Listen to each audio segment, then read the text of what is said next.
acteurs de ce triste spectacle de la compétition, vu et commenter ces événements par le monde entier, le monde du football, bien sûr. Alors, des sanctions pour les Sénégalais et pour les Marocains. On a le sentiment un peu d'un jugement de Salomon et qui fera peut-être jurisprudence. Ça va dépendre s'il y a appel ou pas. En tout cas, une question pour vous, Rémi. Est-ce que ces punitions signent pour vous la fin du match, la fin de la partie, la fin des polémiques?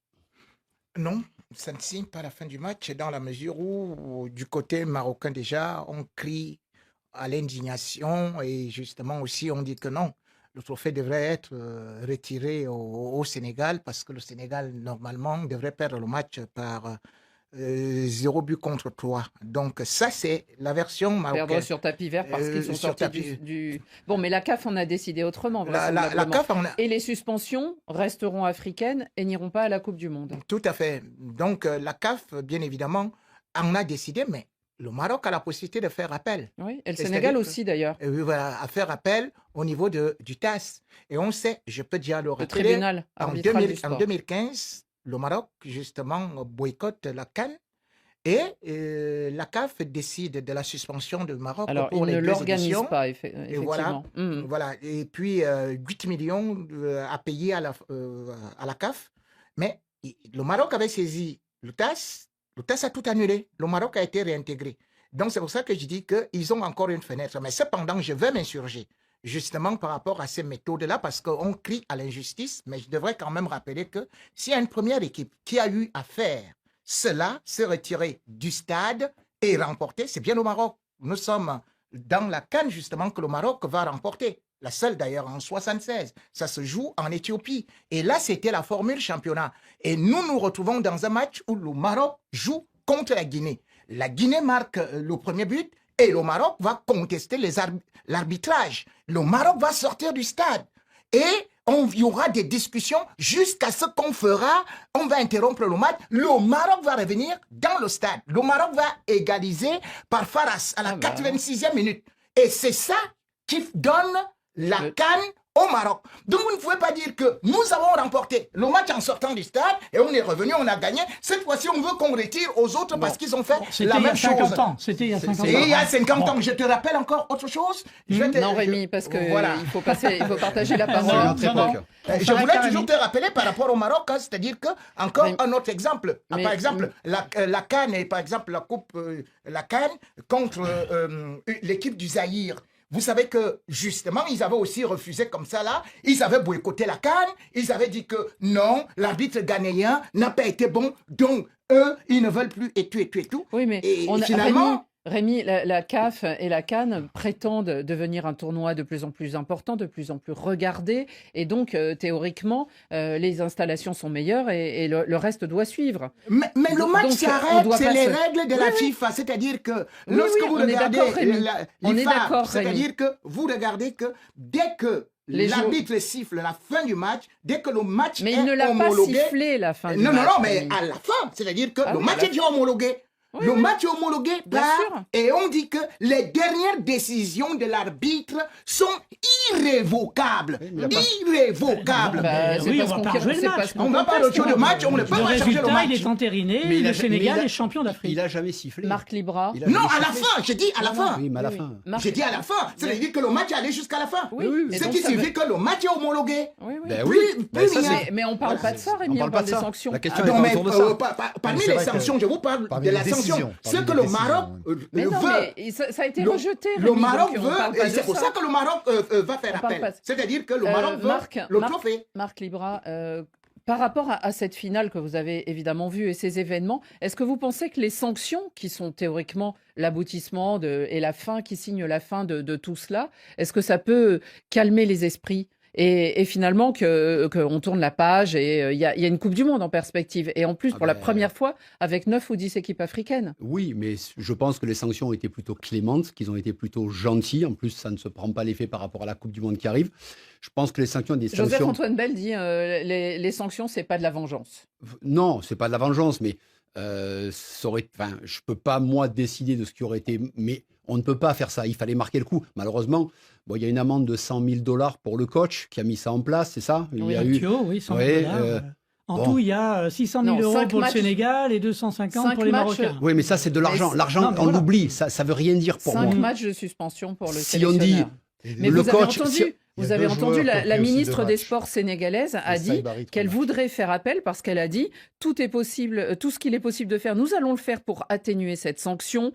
Le coach s'est comporté en sénégalais, notre coach a agi en vrai patriote, nous ne ménagerons aucun effort pour être à ses côtés. C'est pas possible de dire ça malheureusement, parce qu'il y a des règles. Donc si aujourd'hui un ministre monte au créneau et nous explique ben non, il a bien fait, mais pourquoi il y a des règles, il y a un arbitre. Ils n'ont rien respecté, donc je pense que ça a été plutôt clément. Et il y a des règles, mais cependant aussi, le coach a la possibilité de protéger également son équipe lorsque, justement, si l'arbitre ne protège pas, lorsqu'il y a, par exemple, il y avait des presque...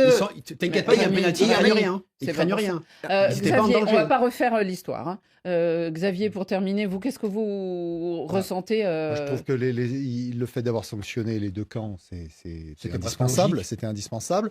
Moi, je pense qu'ils auraient pu mettre aussi quelques matchs de suspension au Maroc parce que c'était quand même mal organisé, cette finale. En tout cas, il y avait des choses anormales. Mais bon, à l'arrivée, Saibari... des sanctions de match à 2 joueurs. Saibari a pris 3 matchs pour le Maroc. Côté sénégalais, il y a Iliman Ndiaye et Ismail Assar qui sont suspendus également, en plus du coach Thiao. Donc, bon... Je pense qu'ils ont sanctionné. Non, voilà. Je vous Alors si après, vous pensez que ça peut mettre un point final et qu'on va se non, parce qu'il y aura un appel. vers la Coupe du Monde. Il y aura des appels, donc déjà. Ça va durer des mois. Ça changera rien. Vous le savez, ça dure des mois. Ça peut durer des mois, mais surtout, on n'aura pas la réponse avant la Coupe du Monde. Enfin, généralement, ça. Donc je pense que sur des mois et des mois. C'est pas fini malheureusement. Mais j'imagine que, alors, on a eu beaucoup. Il remercie ce matin sur son antenne. On a beaucoup parlé. Merci Rémi pour le cours d'histoire 76, le bégaiement de l'histoire, ils appellent ça là, les internautes. Ils ont bien raison. Expulsé, mais ils avaient réussi à garder cet avantage jusqu'au bout. Donc ça va être un match très intéressant, mais clairement le PSG est favori.